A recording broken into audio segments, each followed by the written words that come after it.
Welcome, everyone, to the first episode in 2018 of Unrooted Men's Basketball Edition. And my guest for the first show this year is none other than the Associate Head Coach of Menlo College Men's Basketball, Jamison Montgomery. Jamo, thanks so much for joining me on the show. No problem. Thanks for having me. You're very welcome. Let's start by talking a little bit about yourself. Now, you're from Wisconsin. You went to high school in Milwaukee and all that good stuff. You're also a diehard Green Bay Packers fan. Yes, I am. Now, this past weekend, Aaron Rodgers just had a matchup against Tom Brady in a matchup of GOATs, and Aaron Rodgers lost. Yes, now, what is your opinion on who is the greatest quarterback of all time? Would you say Rodgers? I am an Aaron Rodgers fan. I'm a diehard Packers fan, but I would obviously have to say Tom Brady, for the simple fact that he has 5 rings and Aaron Rodgers only has 1. If Aaron Rodgers had 2, I would maybe put an argument up, but I cannot right now. So I would truly say that Tom Brady is the GOAT right now as far as quarterbacks in football. All right, so if we're going to bring rings into this, where does Joe Montana stand? What I will say is Joe Montana, I was not around for the Joe Montana era, neither was so I truly cannot say how significant Joe Montana was to his football team like I can Tom Brady or Aaron Rodgers, even Brett Favre. That's true. All right, now a lot of people might not know this, but back in your playing days, Kaniela Iona coached you at Benedictine Yes. University. How much of an influence did he have in getting you into the coaching world? Well, he had a pretty good influence.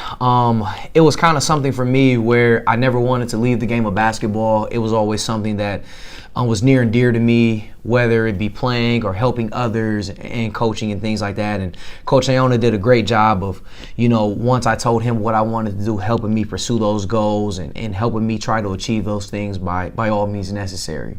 Was it odd going from being under his wing as a player to now under his wing as a coach? 100%. One thing that never left is the relationship that me and him had. On my team, when I was a player, I was a little bit of a jokester. So as Coach Iona being the assistant coach at the time, I would always joke with Coach Iona and, mess with him a little bit. And it became a little different when he became your boss. So it definitely changes, but changes for the good. Oh, I'm sure you're still doing it, though. All the time. Yes, all the time. That's how you are. Now, let's talk about the team you two have right now here at Menlo College. You begin the year with the news that the Oaks are ranked 21st in the nation, the first time in 16 years the Oaks have had that designation. How exciting was this, and did it create any extra pressure for the team?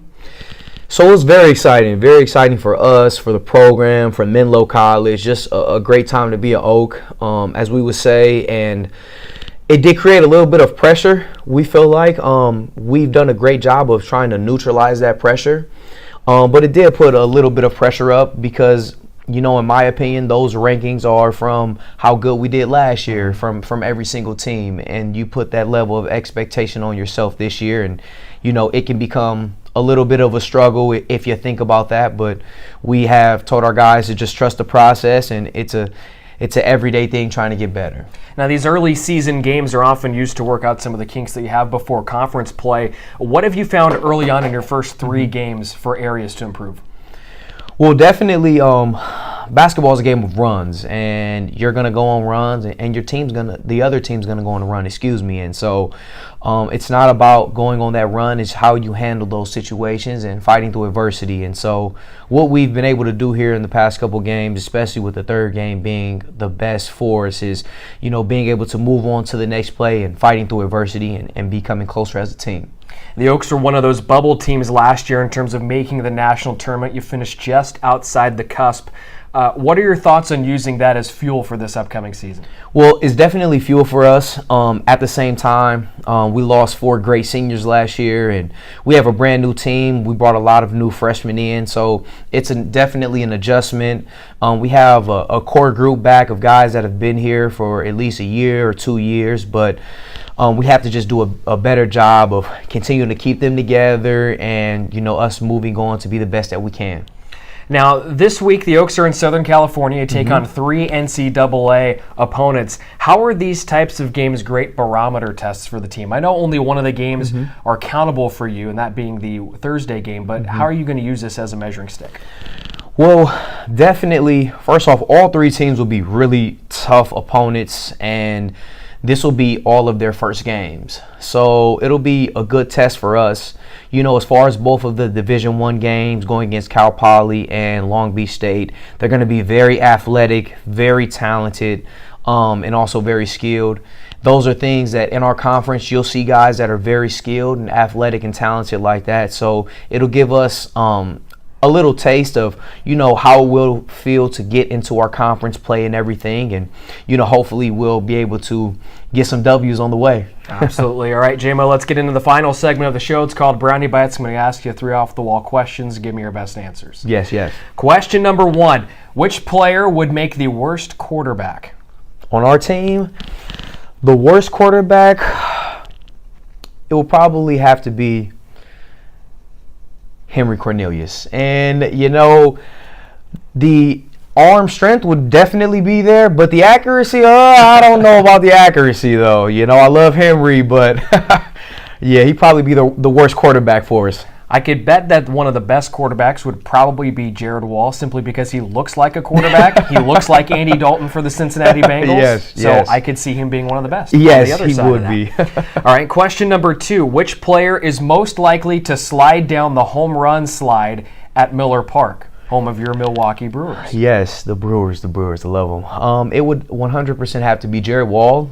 He is the energy and spark plug on our team. And when he is at his best as far as bringing energy and enthusiasm, there's nothing he won't do, as you all probably see. Yep. We saw it in our home opener. He jumped over the scorer's table. I've never seen anybody do that, but coming from behind, you're out of play, behind one of the benches, and leaping over our scorer's table. Yes. That's absolutely incredible. Yes, it is. It's very unheard of. Now, going back to the slide, I don't know this since I'm not from there, but do they let fans go down that slide ever? They do not. It's only the mascot that normally goes down there. Why? That's a great money grab. I know. Wouldn't it be? It would be great, and it's only normally off home runs too. So every time we hit a home run, then he's going down that slide. Milwaukee needs to make it happen, I'm just saying. And then question number 3, which player could you pay to wear a Green Bay Packers cheese head?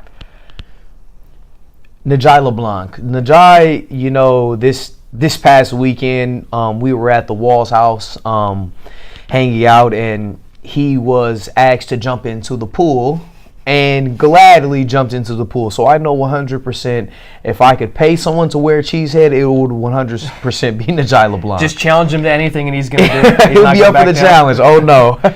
All right, JMO, thank you so much for joining me on the show. I appreciate it. All right, thank you. You're welcome, folks. The men's basketball team on the road this weekend. 3 games, one of them after this episode will be published. That one is Saturday. It's an exhibition against CSU Long Beach, set for 4 o'clock down in Long Beach. Then the Oaks will come back home next weekend for their home opener on Tuesday night.